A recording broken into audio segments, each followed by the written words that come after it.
Bowling వేసేది మనోడైనా పగోడైనా సరే బాదటమే తెలుసు. ఏదైనా తప్పు దొరికితే మాత్రం ఆ సీన్లోకి ఎంటర్ అవడమే కాదు, పెర్ఫార్మెన్స్ బద్దలైపోద్ది. ఒక్కోసారి టైమింగ్ మిస్ అవుద్దేమో కానీ టార్గెట్ మిస్ కాదు. గురి చూసి కొడితే ఆ సబ్జెక్ట్ కూసాలు కదిలిపోతాయి. అందరూ దాని గురించే మాట్లాడతారు.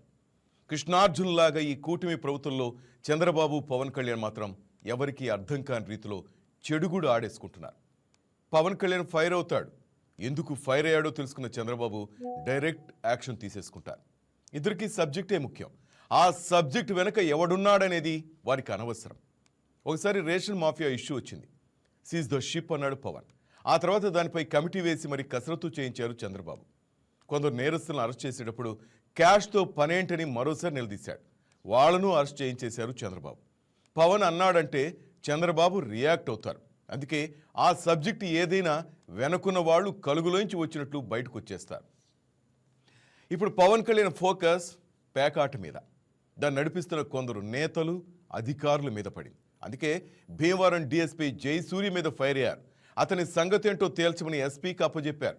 అసలు పేకాట ఎక్కడెక్కడ ఎలా నడుస్తుందో నివేదిక ఇవ్వమని డీజీపీకి ఆర్డర్ ఇచ్చారు. అంతే, ఇప్పుడు పేకాట పాపారావులంతా గిలగిల్లాడుతున్నారు. విచిత్రం ఏంటంటే పేకాట గట్టిగా నడిచేది గోదావరి జిల్లాల్లో. అక్కడ కూటమి ఎమ్మెల్యేలు ఎక్కువ మంది ఉన్నారు. కానీ వాళ్ళు కూడా కొందరు ఈ పేకాట వ్యవహారాల్లో తల దూర్చారని సమాచారం. వారికి కొందరు అధికారులు తోడు. అలాంటి తోడుగా ఉన్నవాడే జయసూర్య అని ఆరోపణ. పేకాటకు అధికారికంగా 2 క్లబ్బులు ఇస్తే అనధికారికంగా పొలాల్లో 20 క్లబ్బులు నడిపిస్తున్నారు పెద్దలు. వీటికి బానిసలై చాలామంది ఆస్తులు పోగొట్టుకుంటున్నారు. పేకాట సరదాకే కానీ ఆస్తులు పోగొట్టుకోవడానికి కాదు కదా. అందుకే దీనిపై అందరూ ఆందోళన చెందుతున్నారు. కొందరు నేతలు మాత్రం దీన్నే ఆదాయంగా చూసుకుంటూ పెంచి పోషిస్తున్నారు. మరి కూటమి ప్రభుత్వం దీనిపై ఎలాంటి చర్యలు తీసుకుంటుందో చూడాలి. అటు పవన్ కళ్యాణ్ మాత్రం తాట తీస్తా అంటున్నారు.